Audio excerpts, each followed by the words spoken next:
Hello, everybody, and welcome back to Proximity Conference. This is session 4 on Friday the 7th. Hopefully you've had a chance to have a little break between our last couple of sessions. And this is our live Q&A session. So I'm really thrilled to be joined by Rachel, who's just hot-footed it to another room in our building, to be joined by Sam, who's also in another room in the building. And the most impressive one to get up so early in the morning to join us is Bob Ekblad, who is 8 hours behind us. So I think it's 20 past 6 in the morning where you are, Bob, on the west coast of the States. So thanks, guys, for being with us. And thanks to all of you who have sent us questions in, who have been listening to the talk so far today. And we're just going to have a bit of a chat. And hopefully you'll find this interesting. I know I will. I loved doing this last year, just listening and drawing out some more of Bob's wisdom, Rachel's wisdom, Sam's wisdom and reflections, particularly around mission, urban mission. How do we stay mobilised for mission? So without any further ado, let me just start digging in to some of these questions. We've had a question in from a chap called Liam, and he says, how can we live out urban mission in this digital age with lots of people not having access to the internet? COVID has obviously caused a lot of things to go online. We're online right now, but how can we do urban mission where there is digital poverty? I don't know whether any of you guys have got want to jump in first on this one. I think we'll hand over to Mr. America, shall we? Because you got the earliest. You go for it, Bob. I mean, we have a lot of people who are, they use their phones and they connect in even to our Zoom links, but most of our people, it has to be just face to face, and so we meet in parks, we meet through car windows, we meet through jail, visiting, windows with phones. We do it by phone. We just do it however we can do it. We try to just get away with it. It definitely has been a season of innovation, hasn't it? What's your approach been with your work, Rachel? How have you managed to kind of bridge the divide against those who haven't got access to digital devices or wouldn't join a Zoom or whatever? Very much agreement with what Bob was saying. We just made sure that we were very visible and very much with people who just weren't having access to tech. But I think also it's how we shape the national narrative. I think there's been lots of talk in the UK about the church has gone online, so the church is now very visible to everybody. I think we have to watch that, don't we? Because it's very visible to a certain demographic and to people who that works for them. But when the church doors closed, we were suddenly invisible and irrelevant and non-existent in some of the most vulnerable communities. So I think not only what we do in our daily practice matters, but how we speak about church. Because I think at the moment in the UK, there's really interesting conversations and boring conversations about church post-COVID, as if somehow now we need to cease being who we were and be something else. Well, we're still incarnational communities that are just about the local community, aren't we? And if we want to use tech as part of that, that's beautiful. The other thing to say is in all of our research at Youthscape is the digital generation, young people, just opted out of church online way back in the beginning of COVID. So it's not just communities with tech poverty that have opted out of tech church. Lots of young people are like, forget it, man, I'm not doing that. So I think we just need to be wise moving forward. Brilliant. Thank you. Yeah, we had a great a real telling experience recently when something was organised on our community Facebook, and some people went out to do some stuff, and suddenly there was half the neighbours knew nothing about it and were up in arms because the Facebook savvy community had felt that everybody had been informed and everyone knew all about it, and everybody else was like, what's going on? So it was a good little highlighting moment. Okay, moving on from digital. When you're starting out in a new city, what advice would you give to people? How could you get started in a new place? Sam, do you want to kick us off with this one? Sure. I do quite a bit on this kind of community exegesis piece is really key for me. I think it's really trying to discern what already exists there, the kind of ABCD approach to community development. Let's not just jump straight in and think we've got initiatives and ideas that we think will work. Let's learn the community. In Eden, we've sometimes talked about doing a year zero where you won't just move in and then just start a load of stuff. You'll move in and get to know the neighborhood before anyone really even like knows about you or your branding or the big like vehicle of mission that is going to roll up to their community. How do we slow play? How do we go about slow building, slow church, and learning from our neighbors? So establishing some understanding of its history, knowing its demographic. I always talk about looking at history and geography, demography, all those things. I want to learn as much as I possibly can before I try and establish what needs to be done. And also what's God doing? Because God didn't just rock up when I did. God's been at work in this community way before me and will be here well after me. So let's find out what he's doing in and around the lives of those I'm seeking to minister to. And actually, there might be some incredibly good stuff that already exists that I can partner with. Instead of going through all the hard work of trying to initiate some stuff, I want to find out what is going on and see if I can join it first. So a big learning exercise would be my summary. Brilliant. How about you, Bob? When you're starting something new, entering a new place, what's your wisdom for us? I think looking at, being guided by the Spirit towards the people who maybe no one is noticing. And, the cries, God heard the cries of the slaves in Egypt, and they, and then God recruited Moses, right? And so I believe that we need to be attentive, and I like the phrase, I like the kind of the wisdom of don't do what other people can and will do if you are able and willing to do what other people can't or won't do, right? And like we've done a lot of things that then other people came along and started doing them, so we said, oh, okay, do it, take that, and we've handed off lots and lots and lots of things, and then because there's always other foci that come up.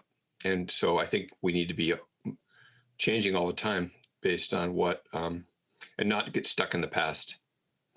Isaiah 43 talks about not to get stuck in the past, but God's doing a new thing. And are we attentive to that new thing? Yeah. That's one of our key scriptures here at the Message, which we have written all over the walls. See, really? I'm doing a new thing. Do you not perceive it? See how it springs up. Yeah. And it goes onto streams in the desert, doesn't it? And rivers in the wasteland, which is, such a great picture. That we're after the ostriches and the jackals. Yeah. It talks about the wild beasts, water to the wild beasts. Yeah. Really good. How about you, Rachel? You're just about to start off in a new place again. And I'm going to fling in a Bible verse, a bit like Bob, but another animal one, Bob, about pay attention to the little foxes. Is that a Song of Solomon? So I was like, that's such a random verse. But so I think every wisdom that you've heard from Bob and Sam, I would totally agree with it, and say sort of counter it with be careful what narratives you take on. So one thing that we've noticed going into this new place that we're going, and the danger of being this mega mission, because we're a big church plant, we're not an Eden project, we're a church plant, is that people have narratives and they have stories they want to tell you about a community. But it's very rarely the people that actually live in that community, and they will have a very different story to tell you. So although you want to listen to the wisdom of the professionals, of other church leaders, of others who have a sense of knowing this space, you want to hear that, try as much as possible to get to the very people whose lives you want to learn from and be shaped by and serve, because there are narratives that take root that you will want to work against, because it's not in people's best interest. It's not gospel narrative. But often those narratives are held by other Christians and other churches, because particularly if it's an area that's really tough, these narratives become this kind of like, well, it's hard here, it's tough here. And so I think it's being able to be really honouring of the story and the churches and the communities and the Christians who've worked extraordinarily hard in a tough place. Honour that without taking on the mantle of despair. I think that's and then seeking to make sure you're not that person when someone else comes in, that you become this voice person. So I think just be really wise about the narratives that you hear, and get yourself onto the ground, get to see for yourself and ask God to introduce you to the community leaders who aren't seen as community leaders, but they're actually the ones that really know what's happening.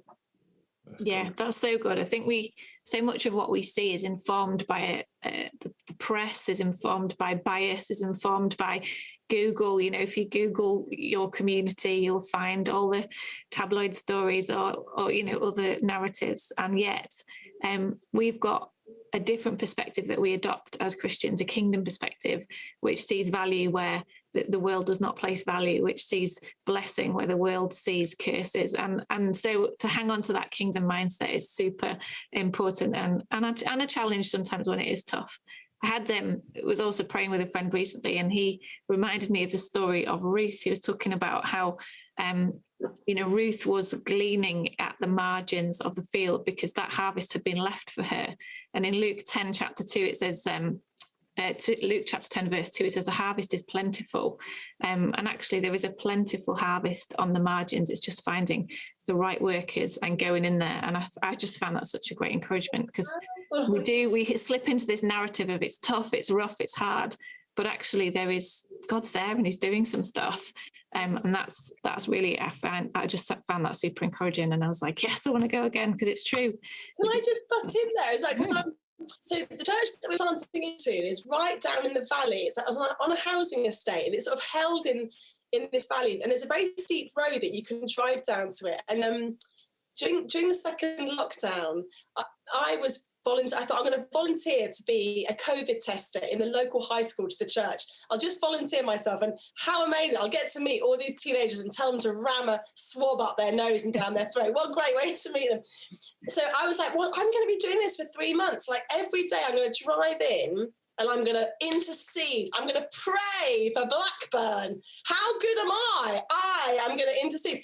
Every single time I hit the top of that road and the church spire came in sight, I would open my mouth to start interceding in my wisdom, and I would end up just tears down my face. I'd be saying, thank you. Oh, Jesus, thank you. This is going to be awesome. And it just this surge of joy. Now, I'm not saying that to make myself look good, because I was not planning on being grateful. I was planning on being worthy.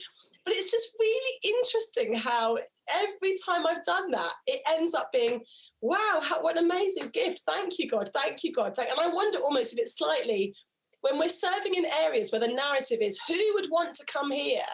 And the Spirit says, who wouldn't want to come here? Who wouldn't want to be here? There's something beautiful about that, isn't there, that I think has really encouraged my spirit, really. It was almost against my will. Anyway, yeah. And thinking about, just jumping in as well, just thinking about whose voices that you listen to. I'm thinking about Caleb and the 12 spies who are entering a new land. They need to check out what's going on there, bring back a report. And actually, there's 10 naysayers, aren't there, that say, don't go there. This is terrible. Why would you bother entering? They're all giants. There's nothing good. But actually, there's the view of the 2 spies who go with faithful eyes, begin to see what God's intention for the place is. And they go back with the right report, which commands then the next steps. And so, I even imagine you coming over the crest of the hill. If you'd had a minibus, there probably would have been 10 people going, oh, no way, head back the other way. But actually, you've got to have eyes and that of faith that really see God's intention there. That's it. I love it.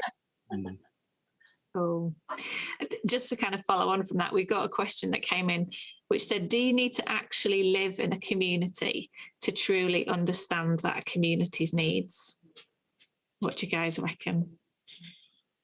It's hard for me to say anything, but yes, I think so there's some brilliant people that do great ministry and traveling. But if you really want to understand it, I suppose the benefit of a British housing estate is that everybody lives in very close proximity. That the estate that I moved into was typical Manchester terraces with very thin walls. I remember getting in trouble, my neighbour banging on the wall and saying, you're peeing too loud, stop it. You live in so close proximity. You absolutely experience what they experience.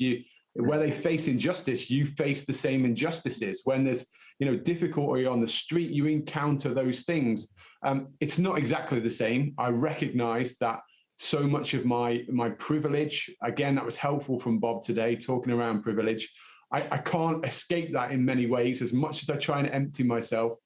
But I think that even the physical, being located in close proximity, really does put us in real exposure to the experiences, the oppression, the injustices that some of our neighbours are facing. And when we begin to face them ourselves, it's a real shock again. When people make the assumption as to why you're living in a certain place, I think that's such a valuable lesson when we then try and address. I talk about as well, we've got to make poverty personal. We've got to make injustice personal. It's only when it's a personal thing to us that we'll really, truly know how to do something and be motivated to do something about it. That, for me, comes with proximity. Bob, you've moved around. You've learnt new languages to connect with people. What would your reflections on this be?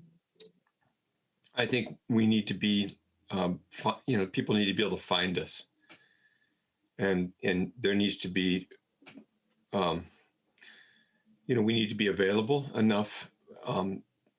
We need to. Obviously, we need to have boundaries also, especially when we have families and children. And however, people need to be able to rely on us being at certain places at certain times. I'm used to kind of building rhythms of, it's like every Thursday and every Sunday at certain times in the jail, every Friday in this park doing a Bible study, every Sunday our worship in the park, every, walking certain areas, certain days. I think ideally, yeah, we need to be living right there. And, but also we need to make ourselves available somehow. And I've just noticed with some of the generation coming behind me, so boundaried in some ways that even if you're present, if you can't be reached, that's a problem. And of course we shouldn't have our cell phones on 24/7. I don't think. Maybe some of us should, but we have to discern what's doable, also what's sustainable. Brilliant. Do you want to add anything into that one, Rachel? To these gents really, but I suppose there's huge guilt, isn't there, if your parent sends your kids to the school that isn't the local school but another. There's loads of stuff we have to think through. I guess my piece would be if you're not prepared to move into the community where you're serving, just interrogate the reasons why, because if those reasons why might actually be a real barrier. Now, those reasons why might be different. Maybe you need to use a wheelchair and there's not adequate housing in the immediate vicinity and you need to live a couple of streets over, or but I think if you check, it's checking your spirit, isn't it? What is stopping me thinking that I could live in this community if I want to serve them? Because I think that there's a barrier, an emotional barrier, a mental barrier. And I think things like bank holidays where everybody disappears, but actually that for your community, that's where life begins. And I think it's just looking at the rhythm of how, not only as Bob was saying, where you live, but how you view your time and your availability and space. Jason and I have always been part of little church plants or little sort of fringe sort of moments with young people where we've done holidays. They've come on holiday with us. They wash their clothes in our house. We used to think, what are the things that just subvert the idea that we're not really here for you and you're not really.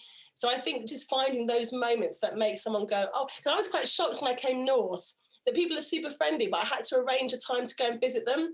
So I was like, well, I'm going to go and find people that I don't need to pre-book to come and see you. I like people just banging on the door and walking in. I don't want to plan it. And so that's been a challenge for us, saying to our team, we want to see each other's homes as private because it's your home, but you don't need to prepare or plan or, we've got to kind of dismantle some of these notions about anyway, they're just random thoughts, but I think interrogate your reasons why, I think. And I think as well, if you're wanting to serve somewhere, then the first best place is where you are, because that's where you spend all your time. And those are the people who you're going to bump into taking the bins out, or doing your washing, or doing all, well, maybe not your washing, but getting in and out and being around. And I think that's been one of the eye openers of this COVID pandemic, is when the stay-at-home order was at its most strict. You literally could only see the people who were like accidentally outside their house at the same time that you were accidentally outside yours. And that was, suddenly you think, oh, I need you, because you're a human and I need connection. You're so right. I actually think there's something really precious in what you two ladies are saying about the informality of mission. Actually, I think probably the best mission I've done is stuff that's totally unplanned. It's not on a rota, it's not on a calendar somewhere. It happens as I step out of my door and I'm greeted with a scenario or a situation or a relationship that builds. It's that informal mission that is the most effective. That's very hard to do unless you're present and in close proximity with those you intend to mission to or with. So another thing that I think is critical, I agree with you 100% about that, everybody, what you've said. When it says, when the first thing that the disciples are called to do when they go out is to beg the Lord of the harvest to cast out workers into the harvest. And, I think that's critical, because it's not just about us, it really is about a movement. And so we need to be thinking strategically. I mean, the prayer for other workers is something that needs to happen from day one. And we need to be thinking about passing it on, because stuff can happen to us. We're fragile. We don't know what's going to happen in the future. But if all the time, right from the beginning, we're bringing people along, we're praying that God would send people our way, we're deputizing other people, then that's good. Like right now, we're in a situation where almost all of our kind of relocators have left. I mean, they're leaving. By the end of the summer, we'll be just us and the people that have joined our faith community from lives of addiction and incarceration. And so it's going to be, I've told people, look, you guys are it, because we don't have a staff anymore. But we got a community of people that are going to be taking it out. I mean, they have been taking it out, but I just encourage you all to think about it that way right from the beginning, because otherwise, if it all depends on you, that's a huge burden to carry. It's good. It's good. I'm about to have the exact same experience, because half of our team are also moving on this summer, and it's going to be me and my husband and one or two others from the community, which is exciting. I feel like God's at work, so it's cool. Moving on from that question about informality, I've also had a question a little bit more about sort of skills and knowledge. So the person asks, what skills, knowledge, or experience have been most effective in seeing change in communities? So what skills or knowledge or experience, in your opinion, have been most effective at seeing change in communities? And then she asks, or which skills, knowledge, or experience are communities most in need of? So I know we've talked a bit about informality, availability, but do you think there are skills? Is there some wisdom that is useful for urban mission, for incarnational mission? What's been your observation? Anyone want to proffer the first stab at that one?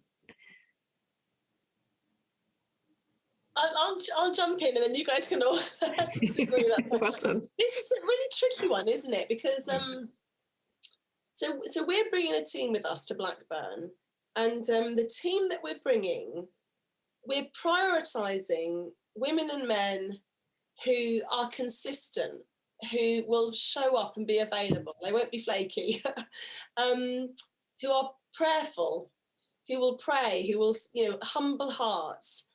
And we also recognise that if all of us are completely disorganised, probably nothing will happen. So we're bringing some people who are super organised. So I guess when I was younger, I'd have said, oh, yes, I know some skills. But I think the older I get, I think the more I see that a team that's willing to be safe but out of their comfort zone, and to create church that is safe but uncomfortable, and are willing to learn, and will love each other and raise up. I think those things are way more precious in my view, as I'm in my 40s putting this team together with Jace, than sort of other things. I think that's really important, and I think stickability, longevity, and prayerfulness. I think the older I get, the more I realize, if we don't pray, if Jesus doesn't lead, if the Spirit's not leading this, if we're not willing to chuck everything and rip up every bit of paper and do it all differently because the Spirit said, then what are we doing? We're just using up resources and wasting people's time and making a lot of noise and energy, but not really change. No lives are being changed, not least ours. So yeah, I'd love to hear Bob and Sam's thoughts, but those would be my views, really. I love what you said. I think the prayer piece is absolutely brilliant. I'm thinking about significant moments of community change and change that as our team have been involved in. And actually, it's hard not to flee from real suffering or moments of community suffering. The loss of a significant person from the community, or we had a scenario where a young person fell off the top of a building and died by accident, and how it was a radical shift change that brought the community to Christ. Really did. Suddenly everybody's gathering as they begin to weep, mourn, and gathered around seeking an answer. And when we began to presence ourselves in that as we wept and mourned too, there was a real shift in something that was going on in the community at that time. So yeah, I'm all for that. Long term, people stick it with stickability, prayer, and all that stuff. But also, I think how do we work alongside difficulty and struggle and suffering, and see the change that God is bringing through that too? I mean, maybe that's a bit left field, and I've taken us way off track. I didn't quite understand the question, if I'm really honest. I didn't either. I think I like the way you both are answering the question. I think flexibility is a skill. Like, we've had people come and who are really reliable and really organized, but then it's the people that flake out on them, and then they get discouraged because they plan something and then it gets postponed, and sometimes people that aren't used to being, they're not used to being shepherded. They're wily sheep, and they're very distrustful of anyone's move towards them, and they'll avoid it. They'll say yes and then do no. There's a need for perseverance and flexibility. And then I think the other thing is really learning the language of the people, because we can come in, like we have this all the time. People come in here and they start talking, and people look to us like to translate. And it's it's like people need to learn the language of the street, and but not overdo it either. You still have to be who you are. So, but really learning how to transmit the message in a way that gets through to people. And I think learning how to lead Bible studies is a skill that like we talk about getting away with a Bible study. And when I say Bible study, I don't mean like some academic thing. It's more like seat of the pants, like taking a verse, going through something verse by verse, like drip feeding. And then as people begin to taste it, they're like, oh, wow, I like that. Yeah. And then, but just knowing how much to offer and then when to pull back, and how to connect the text to people's lives, how to help them make the connections, because they're going to assume that there's no connections. Yeah. And how to subvert some of the dominant viewpoints about God in the Bible. Yeah. Those are skills. Yeah. And I think learning how to really listen to people. Yeah. And not just what they say, but what's behind that. Yeah. And listening skills are super valuable. And I'd say learning about mental health, perspectives on how to walk alongside people with mental health and addiction issues, and in ways that so you know how to respond when people are delusional or how to go with the flow with with people that are using, and how to stay connected to people who are really unstable. Wonderful. Right. Thank you. Just moving on to a slightly different tack. So we've talked a little bit about perseverance being essential and stickability.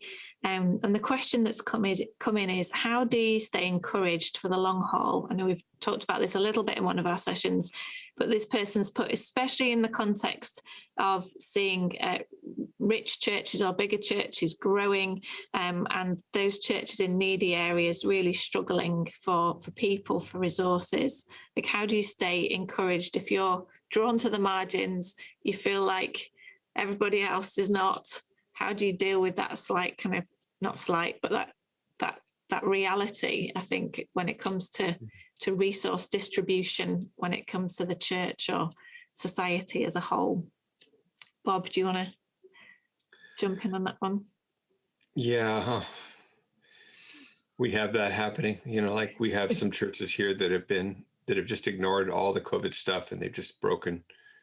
They've let everyone. They've continued with worship, and then everyone's ended up getting sick. But then sometimes they've gotten past that, and some of these churches are the ones that are just exploding, and the real Trump, the election denying, pro-Trump kind of groups. Some of those groups have just grown, and then the groups that are more cautious and careful about COVID, a lot of those have just kind of died, and so that's discouraging. So how do you be wise and and stay and be protective of your people and yourself, while at the same time we're going through something quite challenging.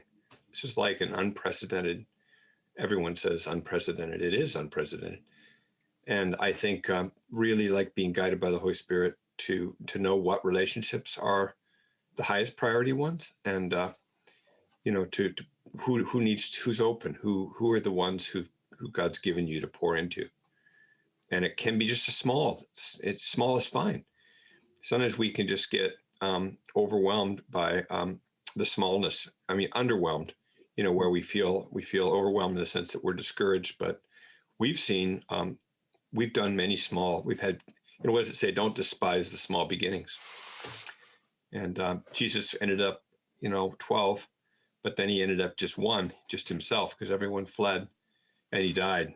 And so unless the seed falls into the ground and dies, it can't bear fruit. So that's a singular seed of each one of us. And really the logic of the gospel is counter-logical. It's foolishness to the world, and we need to remember that. It's good. Thank you. Can I be a little bit provocative? And I want to come clean of the fact that we have just been awarded a large amount of money to do this church plant. So I'm going to come clean on that, because I am one of those people sitting with financial resources. So I don't know what you're going to make of this lovely person that messaged in. Sometimes, so Jason and I have been doing this sort of thing for many years, and mostly without any money and budget. And a few nights ago, we said, this is amazing that we've been awarded this last large funding, but we have so many people waiting for us to fail or needing us to deliver numbers. Like the stress is extraordinary. And a couple of nights ago, we're like, shall we just say, we don't want it. We just want to do it with nobody watching us. Just take a few crazy radicals, just pitch tent, and let's just go for it without anybody checking the balances and seeing if we've got lots of numbers. So I think my little pushback to this lovely person is, you're right, it does suck when other churches have a lot of resources. It does suck when you see decisions being made in certain ways. Be careful that you don't assume that where there's a church, lots of resources, it will automatically be easier, because actually sometimes money can get in the way of doing what God's asked you to do, can't it? Lots of resources, lots of flash and pizzazz can actually make it harder. So just watch that your heart doesn't get hard. I've been in that place. I tried to fundraise for a charity that I set up, and I remember a funder sitting in a hotel saying to me, so basically, since you've been in charge of this charity, it's basically gone under. You can't raise many money. And by the time I got to the toilets, I was having a full-on panic attack, because I was like, this is so hard. So I've been in both places. But I would say there is something that you can do only when you're in a situation where you're under-resourced. There are things that you can't do when you're over-resourced. So I would say be honest about how you're feeling, pay attention to it, not hardening your heart against other Christians and making assumptions about that and thinking, well, I'd be able to do better if I had their resources. And actually be more dangerous in what you can do. Because actually, if you've not got people saying you need to do X, Y, and Z, then lean into that. So I appreciate that probably there's a lot of heartache behind that question. I want to be fully empathetic. But I'd also say watch that you don't spend so much time comparing that it destroys this incredible opportunity that God's given you to lead here with this. And also, let's not forget that financial resource is not the only resource that the Lord provides. Yes. He gives us what we need to do our calling, fulfill our calling for life and for godliness. And we've got to press into that. Now, I have lived with a small Eden team with their insecurity of not knowing about whether we could sustain it, whether I wanted to or not, because each and every year I'm trying to pull together a budget and scrimp and save in order to continue the ministry. But I also have to take heart that God has called this into being, that he's resourced us with some incredible things. And I don't want to lose sight of all that he's provided while I'm so desperate for more financial resource. And actually, I want to press into that, not just the God who owns the cattle on 1,000 hills, but the one who says he's rich in mercy and rich in grace and rich in kindness and rich in faith. He's rich in some incredible resource that I think are going to be more precious in sustaining long-term mission in areas of deprivation. Lord, right now, I could do with a whole bunch of grace and a whole bunch of your mercy. Let's put aside my need for finances right now. I want someone who's rich in, and I want some of your rich love, Lord, because there's a bunch of people I'm struggling to love right now. So please, God, let's put cash aside and I'll take some of that rich love you've got. Samuel. I've been working in Morocco. We've taken 3 different trips to take a group of 40 sub-Saharan African migrants through a big training certificate in transformational ministry that we do. And they're all French-speaking migrants from sub-Saharan Africa, a lot of times from war-torn countries. And they've come through the Sahara Desert and at great peril and super traumatized. And they come in and a lot of them haven't been able to make it across the Mediterranean into Europe. So they've decided to settle in. And they're church planners. And they go into these estate, like council estate type places. And I've just been amazed. It's illegal to proselytize in Morocco.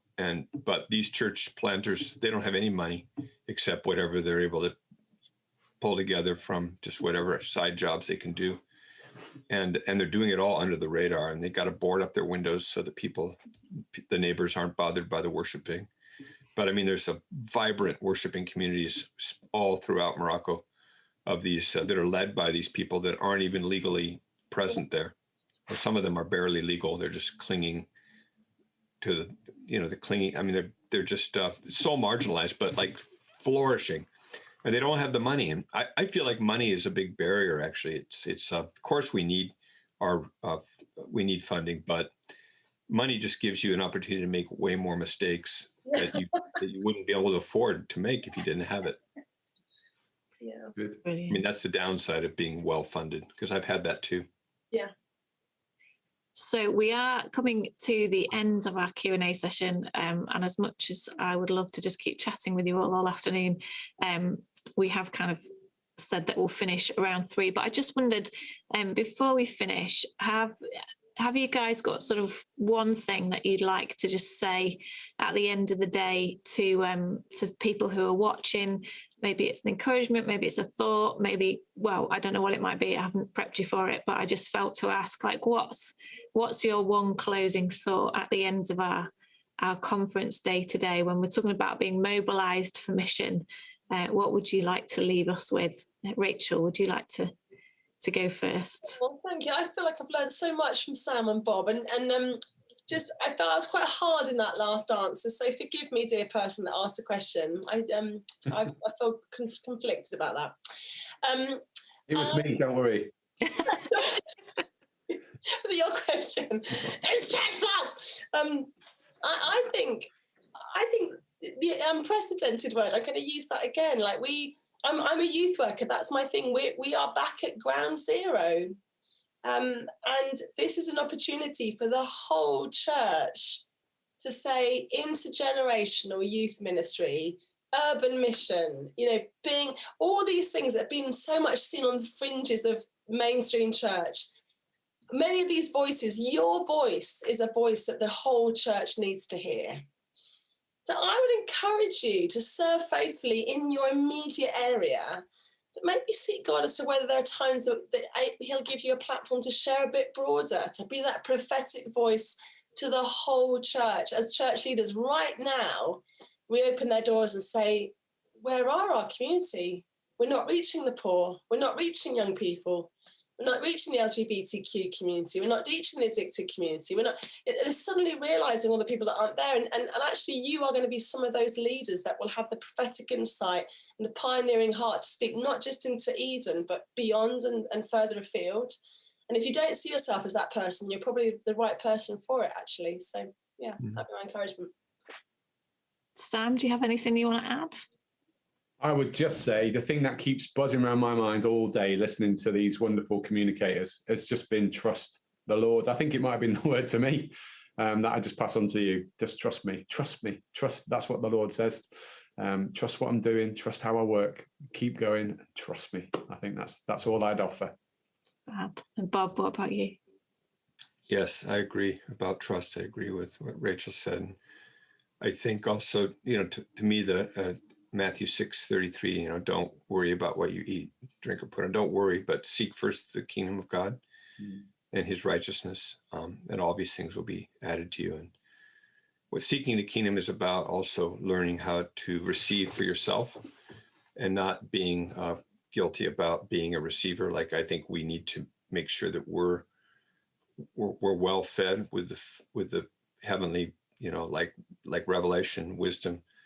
The gift of word of knowledge, I think, is really about learning about a message, discerning the message. And so we need to spend time in the quiet place, receiving the revelation that God wants to give us, and trying to work out of an overflow rather than just out of a place of just deprivation. Make sure that we're spending enough time in God's presence and so that we have something to offer, and so that we're not going to just burn out. Fab. Thank you ever so much, all of you, for joining us. Thank you, everyone who's watching, whether you're watching us now or whether you're catching up with this. There has been such wisdom shared today as part of Proximity Conference Day 1. So do know that everything is going to stay online on YouTube, on Facebook, on our website. So please do check back. Please share that with your friends. If there's people that you know who would be blessed by this material, that would be fantastic. It would also be great if you would consider the 3 things that Andy was talking to us about earlier on this morning: praying for us as Eden, joining us, and we've got some events coming up next week to enable you to do that, and also helping us to launch that Eden team in Nottingham, Top Valley. You can give towards that. Everything that you need to do is on our website. It's message.org.uk/proximity21. So do head there after this session has finished. We will be back tomorrow morning at 10 o'clock. Hope you have a great evening. Pray that you open your Bibles tonight, that you spend some time with Jesus, and that he will speak to you out of what you've heard, but also out of what him and his Holy Spirit directly want to minister to your heart. Thank you for joining us. Thanks, guys. Bless you. Bye.